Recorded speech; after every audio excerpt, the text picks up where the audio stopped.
Hello everybody, I am Hoardergamer, and this is Hoarder's Comic Flex. I hope you all had a great week. Hope you had a nice day.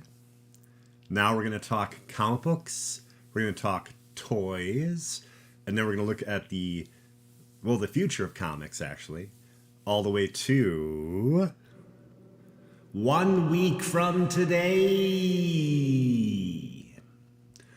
Also, this is a special show because we'll be talking quite a bit about Marvel's Midnight Suns, the strategy video game that is coming out on Friday, everybody.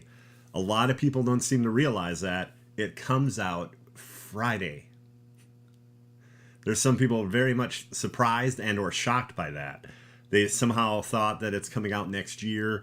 If you have like the PS4, the Xbox One, yes, unfortunately that version is coming out next year. But the current gen console versions and the PC version, that comes out December 2nd on Friday. So a number of reviews have already hit. I can, off the top of my head, I know IGN gave it an 8. But right now, we're not really going to be focusing on video games. We're going to start out with comic books and a comic book review. Okay. There we go, everybody. Okay. So this is exciting because there's a Star Trek comic book that's out right now, and this is only issue 2. So you can still jump on that bandwagon. Okay? It's Colin Kelly and Jackson Lansing, two of the creators behind the new Captain America comics. And they are doing Star Trek for IDW. Now, this is just called Star Trek. Like, that means that they have a lot of faith in this project. That it's not just some Star Trek something, something, something. They're calling this, like, the flagship Star Trek book. And they even cleverly use the whole where no man has gone before in the first issue. So to review issue 2, I had to review issue 1 as well. So it's going to kind of cover some elements of issue 1, but really be a review of issue 2. That's basically what I'm going to do right now. So, Benjamin Sisko, man, God, whatever you want to call him, basically the prophets are like, you have a mission, and he leaves that place he was in through the wormhole and now has his body again, and he needs to form a crew and basically carry out this mission that the prophets gave him. And he has almost no clue what to do. All he knows is the word Hephaestus. Hephaestus. And he repeats that a few times. He gets to see his son, Jake Sisko, again, and forms a crew. Before he can do that, though, he has to get a ship. So he talks to Jean-Luc Picard to see what Jean-Luc can do, what kind of strings he can pull. And because he's not an admiral, he's somewhat limited, but he is able to tell him about a specific ship that has seen some really rough times, but it would be his if he wants it. A modular ship, and he takes it.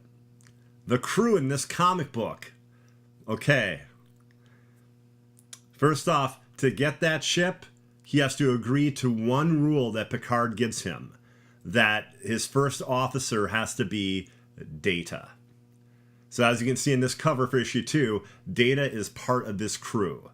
So it's Benjamin Sisko, Data, Dr. Beverly Crusher, Tom Paris, and I think there's one other well-known... Oh, Scotty. All those characters are on this mission to try finding out what Hephaestus means and what the actual goal of Benjamin Sisko is, because even he is not 100% sure of it. At the end of the first issue, we see the crystalline entity, which has shown up in Star Trek The Next Generation. And we see basically not just one or two, we see what is considered to be all of them, based on the signals in deep space, as well as like all the sensors on the ship. It's almost like the place where they're from. A cloaked ship goes and destroys all the crystalline entities, which is an act of genocide. Kills them all, shatters them like glass. And now Benjamin Sisko and his crew need to find out why. They need to find out where's this ship, because it escaped soon after it caused that genocide. And that leads us to issue 2, where he goes to the homeworld, the current homeworld of the Klingons, and enlists Worf to join him. And Worf does join, and we get to meet like the new like leader of the Klingons, who's kind of a jerk. And apparently Worf has always gone to the council instead of directly to this new leader, and that's upset this leader very much. And they're told that they have to speak with the Shapers, but then the Klingons are like, no, you can't. You know, it's an act of war, basically. So Worf is in charge of their new ship that they have control of. Not, again, it's not actually new. It's had some real rough history, but it's new to them. Okay? It's new to them. And he's in control of his ship, and twice he actually says, "It's a good day to die." He says that twice. And he basically outwits the new leader of the Klingons and doesn't die, so that's good. Though it was a good day to die, he doesn't, and neither does any of the crew.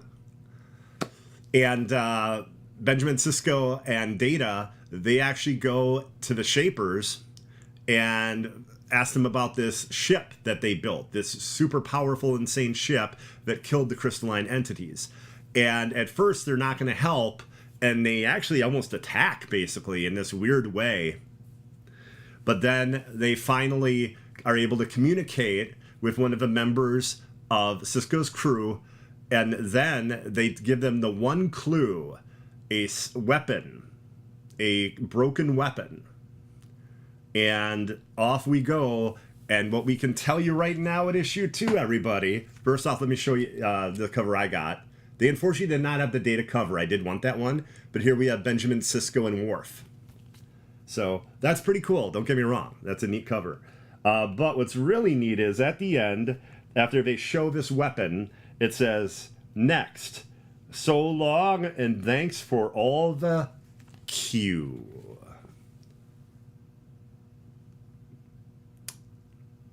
Judge Q in like a skull type thing going on, which is pretty nuts looking. That's the cover of issue 3.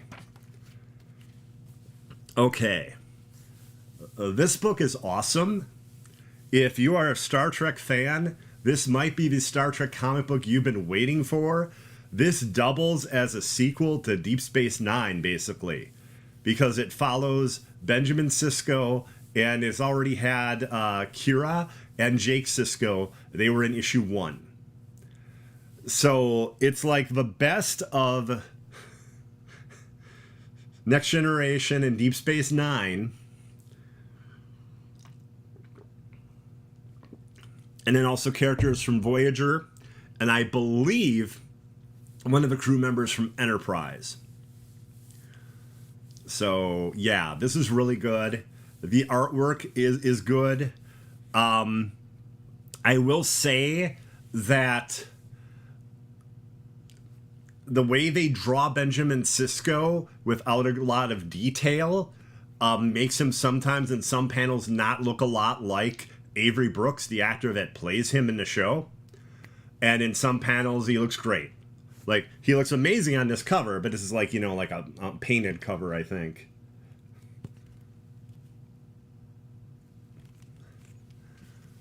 But yeah, the new Star Trek comic is awesome. It does seem a little bit pricey at $4.99 an issue, which is like $1 more than the average comic right now. But There's almost no ads in it, and I want to say it's 32 pages.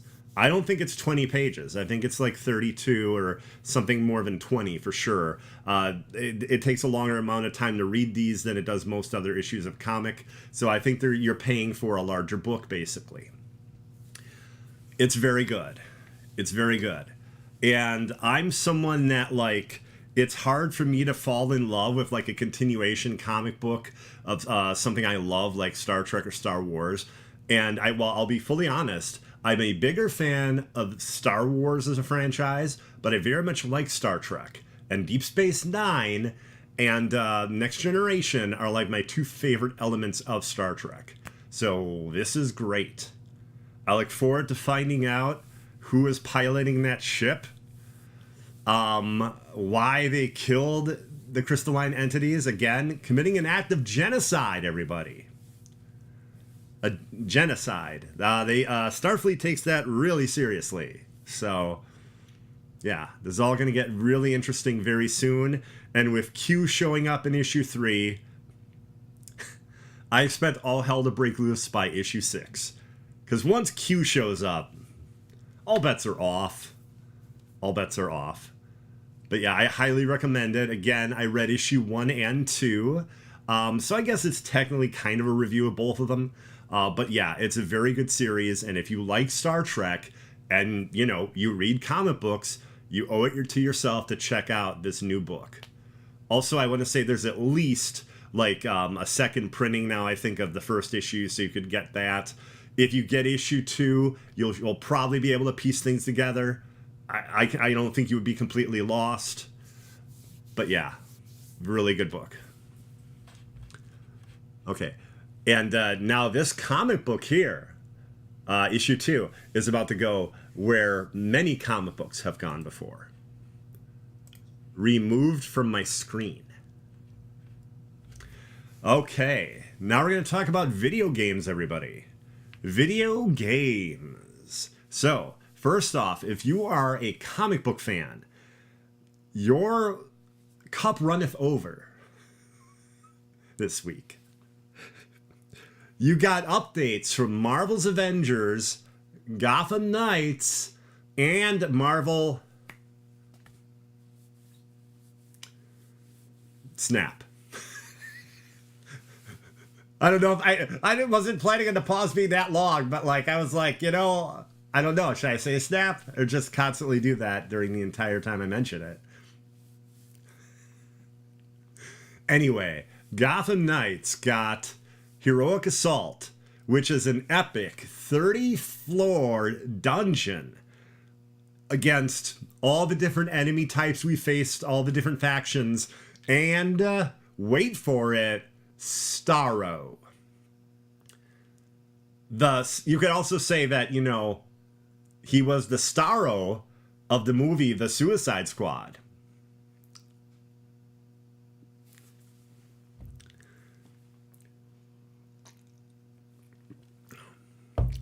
So yeah, I got to go through about, I think, 11 levels with Hero Mentor. Had fun with Hero Mentor last night, as well as Boxley Chateau, also known as Who Cares? It's 2017.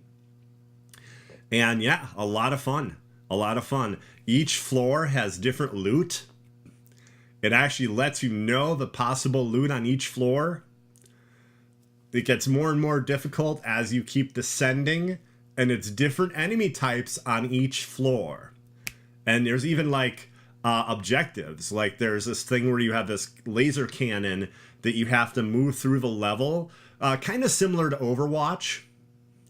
But the thing is, it will break down. You have to repair it. And then it can move again. If you're doing that single player, which I guess technically you can do this dungeon single player, it's going to be a brutal nightmare. It was a ton of enemies just for 2 players. When I was playing at that point, it was 2 players. And yeah, it was rough. It was a challenge. Also because we didn't realize how far it was to get this laser across the entire level. So there was that too. But I gotta tell you, for something that's just a free mode that surprised a lot of people, it's really good so far. And I see odd negativity towards it. It's free. It's just a free add-on, you know? And again, it's a 30-floor dungeon. We got up to, I want to say, a floor 11 or 12, and then we stopped for the night. So on Saturday night, I'll be going through it again, probably with Hero Mentor, if not other players, to get a little bit further into the dungeon. And at the 5th floor, we faced a lieutenant which had a Starro on their head and said all sorts of creepy, crazy things that you would expect Starro to say when it's controlling somebody. In case you don't know, Starro is a starfish type thing, like an entity, and it basically attaches to somebody and controls them. Now, I believe it's depending on the writer, but once a Starro attaches to somebody, you can't unattach it without killing that person. Now, I think some writers changed that up, or they found a way around that. But yeah, I think it's a really cool dungeon, and I had a few hours of awesome fun with it, and we're not even halfway through it. So yeah, really neat. There's like exploration that you can do, finding chests, as well as like getting through traps, including some traps that really aren't even in the campaign. So that was neat. There's elements here that like, there's like dynamite, and you hit the dynamite and blow up walls, which, again, I don't recall that in the actual campaign of the game. And that wasn't all they added. They also added something I mentioned from the Gotham Knights compendium. Probably, I think now a few weeks I've been bringing it up ad nauseum. Villain Showdown, everybody. I believe you have to get through up to case file 5, which means you've faced like all the bosses, and then you can actually go and fight them again. But here's the deal. You fight them again, and they're more difficult. The bosses actually level up, plus they have new abilities each time you face them. So it's supposed to be like a really incredible challenge, and almost like, you know, a raid boss experience, and it's co-op. That's co-op. The actual Heroic Assault I mentioned, though, against Starro, the 30-floor dungeon, that is up to 4 players. If anyone has any questions on that at all, feel free to ask. And they added some new features and basically a big update to Marvel Snap as well, including a way to have the cards you want and upgrade the cards you actually want to have in your deck more easily. So they listened to the fans, and they actually made some changes there. Plus, I think they started a new season. I think it might be a Black Panther themed season right now. If I'm wrong, I apologize, because when you look at different Marvel games and everything, it's easy to get confused with stuff. So, and Marvel's Avengers added the Winter Soldier, or as Thor likes to call him, James Buchanan Barnes. Bucky Barnes is in Marvel's Avengers, and I know a lot of people have been waiting for that. So there you go. There you go. I heard that he's really cool, but unfortunately some people have been having bugs, hard crashes on their consoles. I don't know if it's more specific to PlayStation or Xbox, but hopefully you've had a good experience if you tried him out. I'll be trying him out like after this show, off stream. I'm just going to be checking him out and leveling him up just a little bit, you know. I want to have a feeling of what he's like. But then I'm going to play quite a bit more of him, I think, on Saturday night, I think. On Twitch. But yeah, there's that. And then there's something I can't even play. Cloning Lab. After 2 years, Cloning Lab is finally coming out for Marvel's Avengers, but it's level 175 and higher. Now, some of the loot looks really cool for it, but you know, you have to be at 175 to get it. I'm a fool that basically, you know, played the game since it came out, but constantly kept jumping around to different characters. And, you know, I have like 2 or 3 at 160, but I have no one at 175 and almost everyone at 150 at least. So You know, it'll be a while. And Bucky Barnes, if you want to play with Winter Soldier, sadly, it's going to take you a few months because you'll need to get that loot to level him up to 175. And you're going to have to use the weekly events. You're going to have to use the OLT, the raid, and it's going to take a while to get that gear to do it. So I do think it was an odd decision for them to make this story DLC 175 only. I've mentioned it before. I mentioned it on Doom Squad Gaming's weekly wrap up. I don't feel the player base is there to be able to say, hey, only 175s can do this. Now, a game that does something similar, Destiny 2, has a massive player base. And even like when there's screw ups with that game and people are upset, there's still a ton of people playing that game. So they can have endgame stuff that basically forces you to really kind of grind and get to the point to actually do raids in Destiny 2. Plus, with Destiny 2, when a big expansion comes out, which is a paid expansion, they actually, you know, have like new villains, new areas, new everything like that, kind of like we did for War for Wakanda, the War for Wakanda expansion. So I really think that would be the way to go too in Marvel's Avengers, is to have paid expansions. I know some people don't like that. Then you're going to get what we're getting now and nothing more than that. You're going to be waiting a year and maybe get like 2 playable characters and maybe 1 or 2 story missions that are repeatable. Now, if they actually had money coming in, as in like, you know, paid expansions, they could do a heck of a lot more. So I would also, as I mentioned many times, I'd love another event. Right now, I think there's only 3 or 4 events and they keep cycling them. I would love them to add another event because those are fun. I think the events are fun. It's a great way to get nice gear. It only takes between, I'd say, 4 to 8 hours to do the entire main part of the event. There's other little bits and pieces of it that will take you longer time, but like to get like the main, you know, roster loot for all your characters, it's about like 4 to 8 hours. It's really not bad at all. So that's a lot of fun. But yeah, I would love another event. Has anyone tried out any of those new expansions? Again, I had about, I want to say 3 hours with Gotham Knights and Heroic Assault. I foolishly started New Game Plus on Monday because I thought my characters had to be at level 40, so I was ready to grind and make that happen. Luckily for this end game, it's basically soft end cap at 30 or 40. So you might even be able to do it at like 26 or 27, because I think the first enemies I fought were around that level. I don't believe they were 30. I think like the first 5 floors were really reasonable, and the enemies weren't at super high levels. But yeah, I would love more for Gotham Knights. I think it's really good.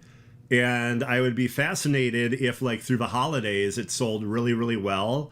And people almost demanded it to be like a game as a service, similar to Outriders. Now, I'm not saying a full game as a service. I feel that that ship has sailed. They're going to be working on their next game, which right now really seems like it could be like a Gotham City Sirens or a Titans game. So hard to say for sure, but it feels like it could be one of those types of titles. And like, you know, Gotham Knights, like the precursor to a Titans game. Because you've got, you know, Tim Drake in both. Although I would like to at least see the NPCs of characters in this game too, if they're going to do a Titans game. Because like introducing like all 4 of the Knights and you can only play them in this one game.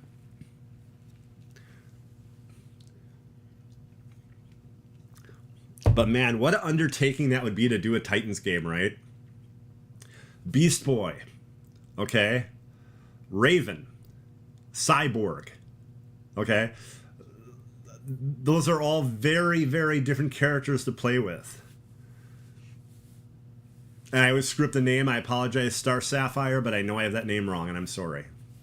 I don't know why I can't remember her name.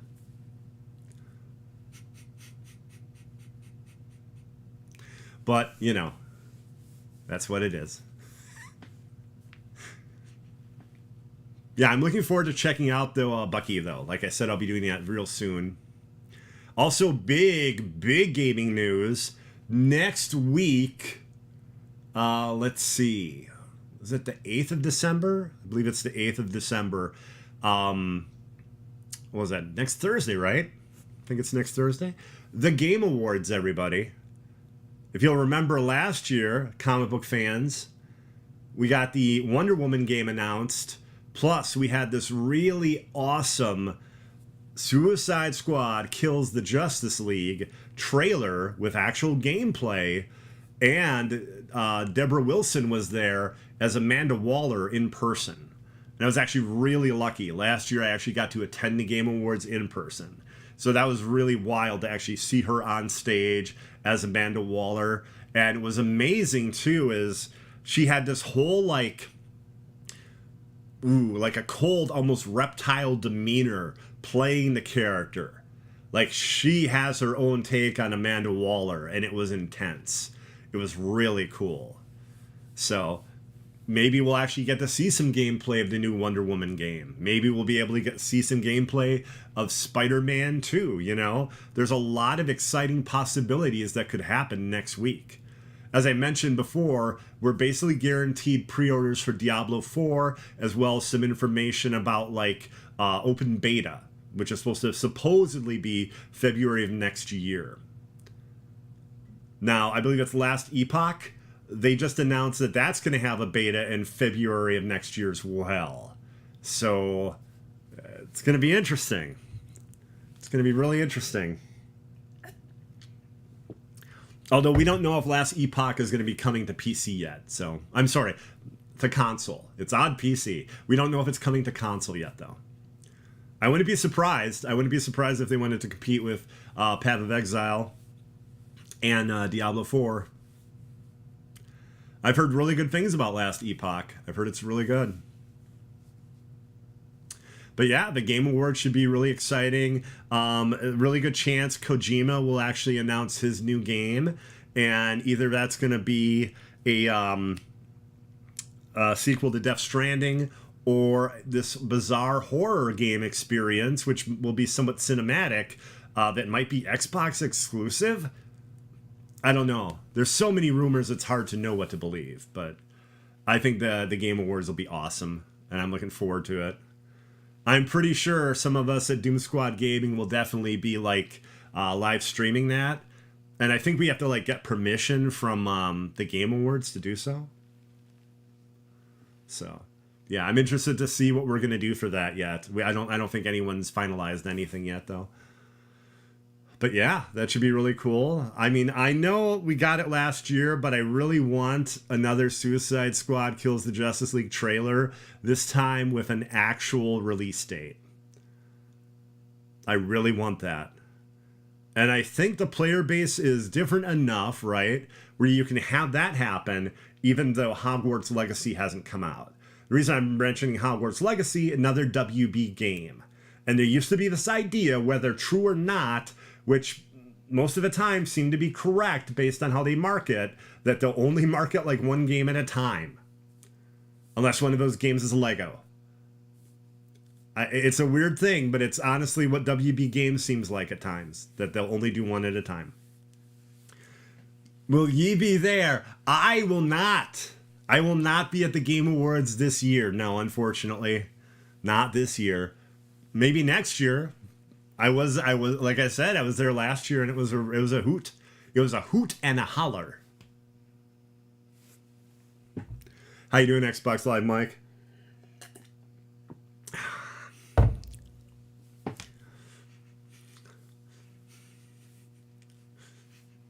I hope you're good, Mike. I'm trying to think. Any other really big game news that I can think of? Not really. Not really. I mean, we've already covered a lot. We covered the Game Awards. We covered 3 comic book related games having huge drops in like the last day. So, oh, one thing I can say about Bucky Barnes, the outfit I want is actually an MCU outfit, and it's the one with the mask. Now, the way they did this is a little bit weird, but it's less expensive than it could have been, I guess. So it's 22 bucks, and you get the MCU Bucky, and then you get an MCU Bucky with the mask, and an MCU Bucky with the goggles. So mask and goggles, or just mask, or just his face. So you basically get 3 MCU outfits with different heads for $22. Or you could buy them one a piece. They're $14 a piece. So it's much less expensive to spend a $22 and get him with the goggles, without the goggles, and with the mask. So that's the best outfit I've seen for him, by the way. There's some that are just kind of goofy with like baseball caps and stuff, and I don't like those that much. But I just figured I'd let everyone know that if you wanted to go for that look, there's a bundle for $22. And I don't see a penny. So like, I'm not trying to like do a commercial or anything like that. I just want people to know that I know that MCU look is real popular. And if you're interested in it, you can save money by buying the bundle and not buying each outfit separately. Well, that's an emote he has apparently, where a shield is shot from off screen and he grabs it like that. I don't believe he actually has a shield with him. In the videos I've seen, I don't recall. I could be wrong, but I think it's more of an emote.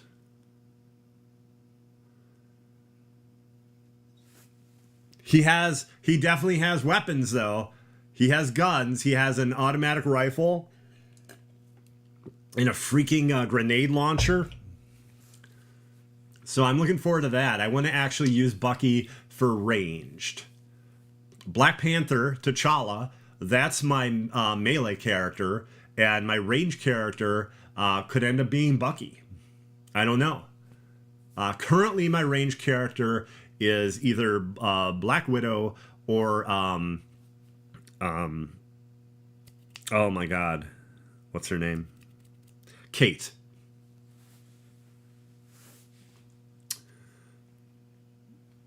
Well, everybody, I think it's time for us to toy around. Okay, so first off, we'll start with actually, let's start with the real small news, okay? So, because this was the weekend of Cyber Monday and Black Friday was just last week, there wasn't a lot of news about new toys. This is one of the biggest pieces right here, though. Star Trek The Black Series 6-inch figures. The sculpt on Chewbacca, I think, is awesome. The matted hair look, everything, to me, it looks really good. If you can get some better lighting, the eyes looked really nice, too, in the pictures I've seen.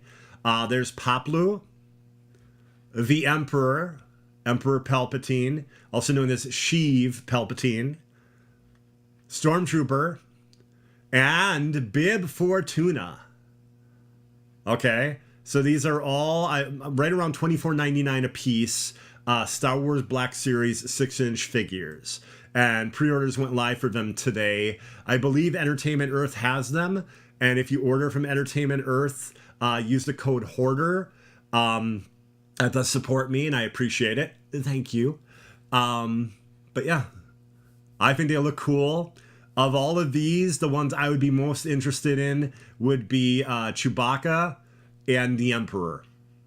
Chewbacca and the Emperor. Stormtrooper, kind of.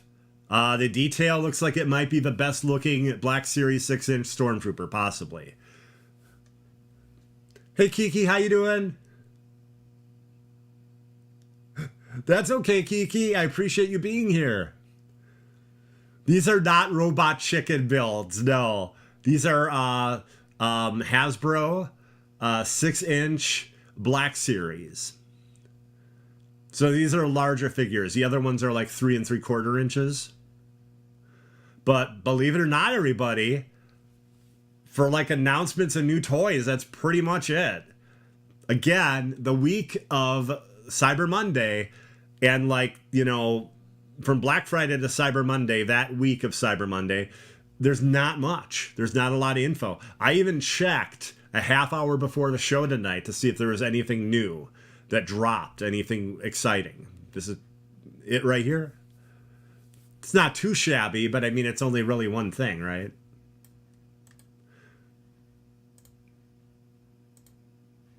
Okay. And we're not done toying around. I got the overwrap off. Everybody. I showed this last week. It is Serpentor. Serpentor with his air chariot. Look at this insane packaging. First off, it had a cover slip, kind of like a book does. And then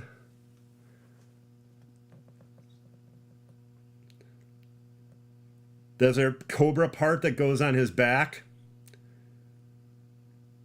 Or actually, no, that might be part of the vehicle, actually. It's hard to say. Then there's like weapons.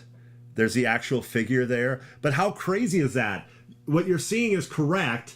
There's nothing over the figure. He's like loose. You could just pull him out of there. But yeah, I think that's really awesome packaging, I gotta say. I do miss the windows. Right now, like with any toys you buy, Transformers or anything, either it's like the Transformers are loose, or like with the Marvel Legends, it's just like a box with no window. So you can't see paint job or anything. But I think the actual Serpentor figure looks really good. And I think the accessories look cool.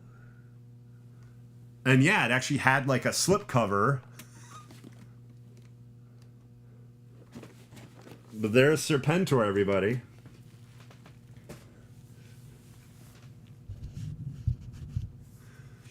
Okay, so we are done toying around. Now, everybody, I'm going to start priming the pump. I'm priming the pump because we had a double review. We did Star Trek issue 1 and 2, basically. So we had a nice long 10 or 11 minute review. And yeah, we don't have another comic to review.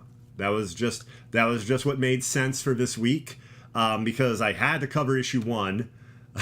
To, you know, I just felt it had to happen. And I already had issue 1. So I was like, yeah, I should read it.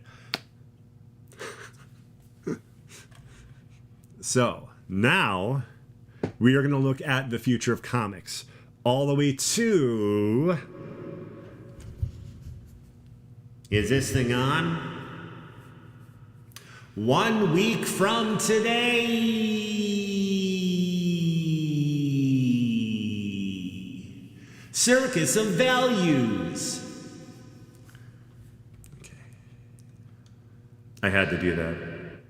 I had to have a reference to BioShock. Sorry.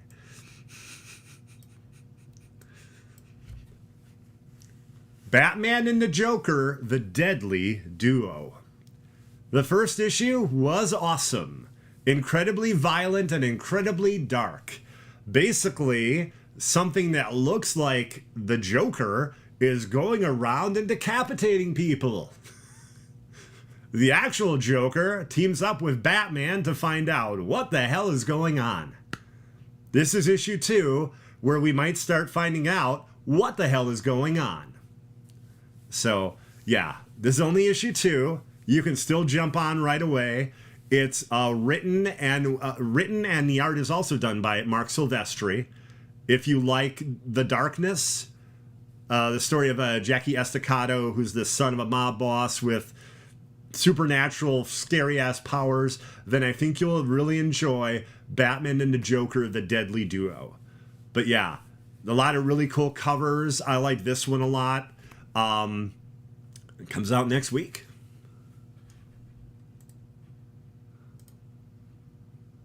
I actually reviewed issue 1. Now, this to me is extremely interesting because if the solicitation isn't wrong, then something really screwed up is going on with the new Fantastic Four series.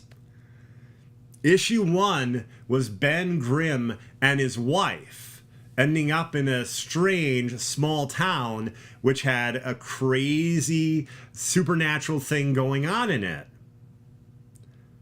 The solicitation for this issue is that Sue and Reed Richards are in a strange town as well, but in this strange town, it's overrun where everyone in the town is a Doombot.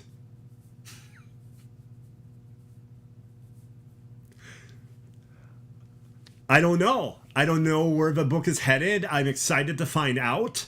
But the idea of having them separated in two very bizarre small towns that don't seem to be the same town is interesting.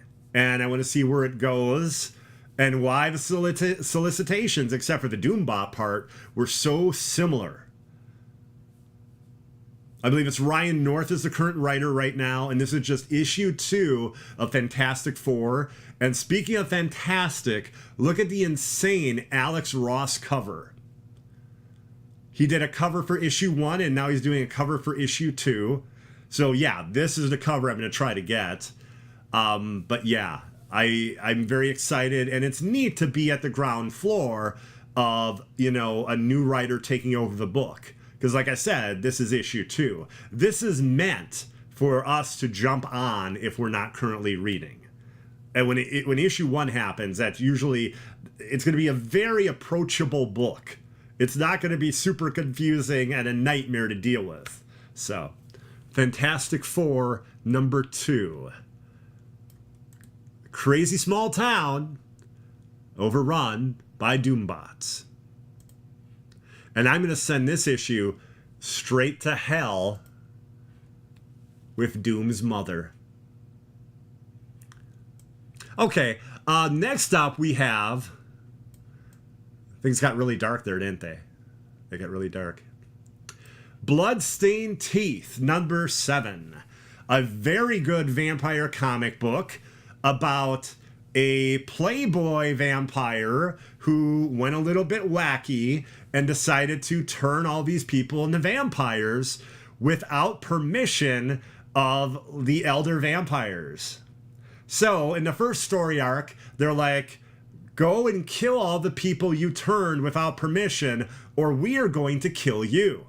Well, at the end of the 6th issue, we found out that this one woman is doing like experiments and trying to understand how the vampires are becoming vampires, and things are getting very interesting now. So they were very cool and awesome for the first 6 issues, but it was this really kind of breezy, fun story of this playboy vampire and this possible figment of his imagination that he is constantly talking to as he's getting chauffeured around. But yeah, Bloodstained Teeth is a really good book. The first trade's already out. I want to say it's the first 6 issues. And yeah, I like this book a lot, and I definitely wanted to mention it. I think I reviewed issue 1.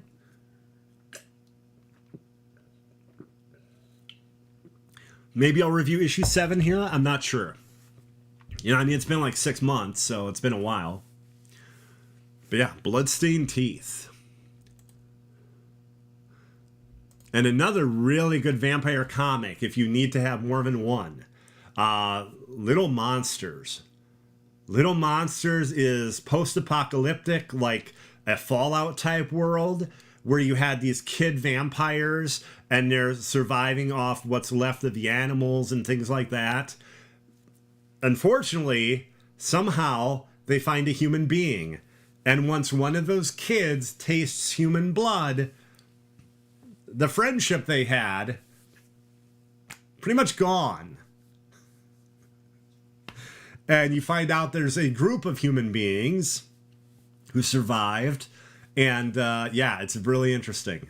It's really interesting. It reminds me a little bit of Fallout meets Lord of the Flies. So yeah, that's another really cool vampire book, Little Monsters. It also has a trade for 6 issues, and it's on issue, I want to say 7 or 8 right now. So they just started the new chapter, whatever you want to call it, volume, just like 2 issues ago. So now, everybody, now that I primed the pump, now that I properly primed that pump, do we have any suggestions, any questions? Any questions about any of the games I talked about today, including Marvel's Avengers, Gotham Knights, Snap? Anything about the Game Awards or the Star Trek comic that I reviewed? Do we have any questions or any suggestions? I open it up to all of you now. Also, too, if you're not watching live, feel free to pop that into comments, and I'll check that out.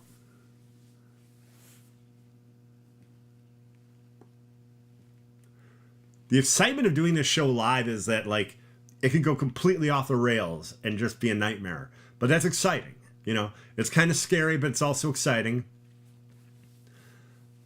Also, too, it allows me to, at like the drop of a hat, or a pin, whatever you want to drop. Whatever you want to drop. Frames, you know? Did I drop frames? Or did I just do that to make you think I dropped frames? Oh. Regardless of what you want to drop,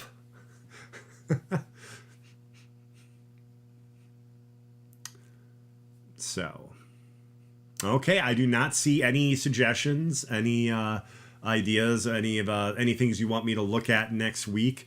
Very good chance, though, that yes, I will do issue 7 of Bloodstained Teeth. And let's see what else. Not quite sure about doing the second issue of Deadly Duo, because I reviewed the first one, right?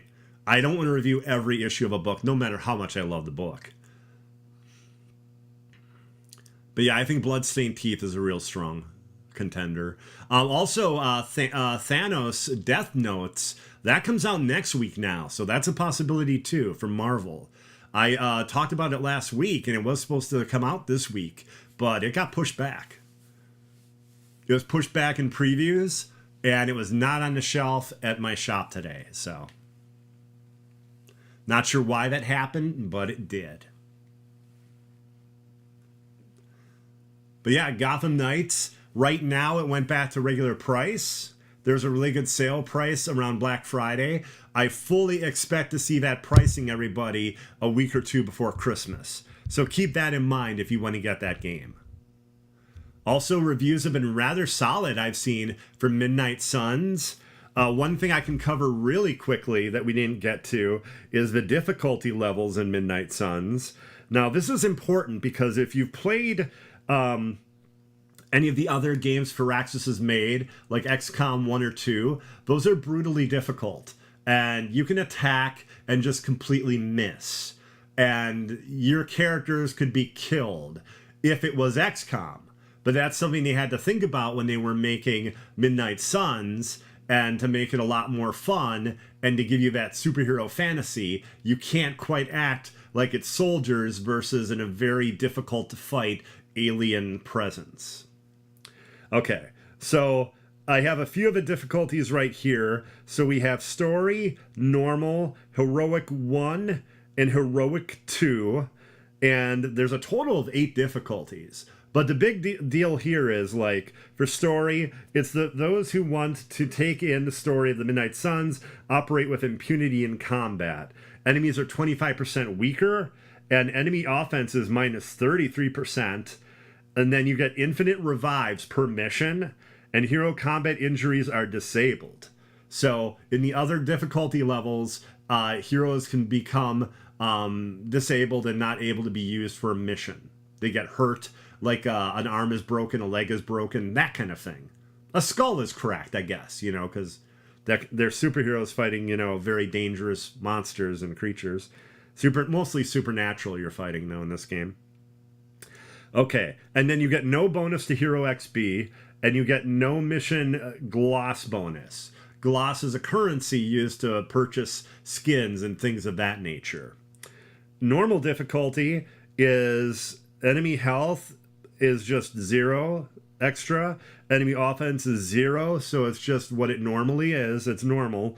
And you get 2 revives per mission, and hero XP 0% extra, but mission gloss bonus is 25% more. So you do get more gloss than you do with the other version, or the other difficulty. Then we go to Heroic 1, and that's 25% stronger enemies and 12.5% enemies offense basically goes up. And you get 1 revive per mission. So already at Heroic 1, right after normal, you're looking at 1 revive per mission. So that's kind of a big difference. Hero XP, an extra 10%. Gloss, 50%. And then we go to Heroic 2. Still 1 revive per mission. Enemy health, 50% more. Enemy offense, 25% more. And hero XP, 20% more. Mission gloss, 75% more. So that's all that I have, though. Unfortunately, I wasn't able to get a screenshot talking about all the difficulty levels. But yeah, do not feel bad if you need to start the game like at story level or instead of normal. Apparently, right when you play the game, your only choices are story or normal. But based on previous Firaxis games like XCOM 1 and 2, it's going to be pretty difficult. Also, it might take you a little while to get used to the whole card situation, which is really neat. It kind of makes it a different experience each time you play because of the randomness of it. But it's not really just a card game. It's a massive 60-hour RPG. I think IGN said 75 hours the person played it. King Greek, I want to say over 100 hours, I believe is what Greek said. Does it come with physical cards? No. But some of the influencers got these awesome metal cards of the different heroes, I think it was. I don't think it was ability cards that they got, like, I think a year ago. Really cool. Hero Mentor actually got that set of cards. So yeah, they looked really neat. And they were metal. They're freaking metal in this really nice casing. However, if you pre-order the game and you get the enhanced version, which is the Series X or PS5 version, or you get the legendary version, you get a special Funko Pop of Iron Man in his gold outfit for Midnight Suns. So that's an exclusive to only GameStop. Nothing for... Oh my god, I'm sorry. I'm sure they'll do physical cards. I'd be surprised if they don't. Witcher did. Witcher put out, like, what, 3 different decks of cards? They did it in a cool way, too. They packaged it with the expansions. Like, there was a deck of cards, or maybe 2 decks, with one of the DLC expansions, and then when the next one came out, there were more decks as well. Witcher 3. Witcher 3 had a way where you could get decks of physical decks of cards.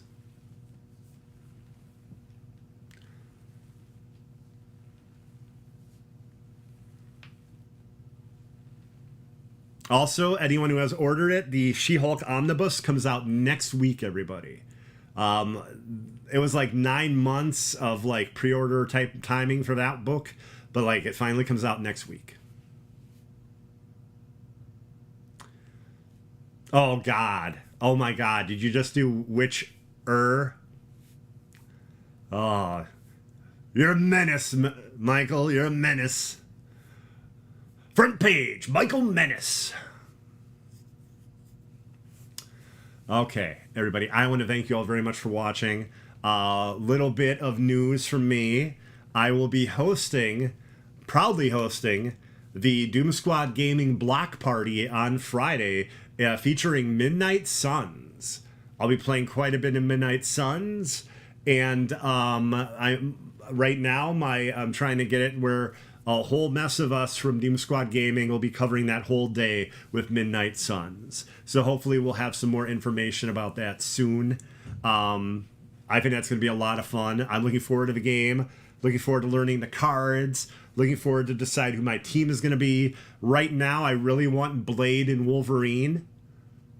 Your team is only 3 characters, and one is the Hunter. So, and Lilith is all about kind of like if you read about Lilith, like feminine power and feminine mystique and things like that. That's what Lilith is usually about. That's one of the reasons they had Lilith Fair. That's why it was called that. So I'm actually gonna have a daughter. I'll have Lilith's daughter, because you can have you can decide who you want to create as the Hunter. So the mission, it's just 3 characters in your group that you can use at one time. So Blade and Wolverine and the Hunter. That's what I'm planning. We'll see if that synergy works out well. We'll see how much heroism those characters use and stuff like that. But that's what I'd like to use. Oh, they also announced Hulk. They officially announced Hulk. You unlock him in like the second to last story mission. So roughly 50 to 60 hours into the game. But then he comes to the Abbey, and then you can like befriend him. You can use him in New Game Plus. You can, let's see. New Game Plus, I believe. There's a massive end game that they haven't gone into a lot of details about that this game has. Plus, they also talked about the Season Pass. Each character will have 3 story arcs of missions to do. Plus, you can befriend them. I mean, that's going to be awesome. And I think Deadpool's early next year. So I think it's like January or February for Deadpool. It might be just like under 2 months or something for Deadpool from the December 2nd launch.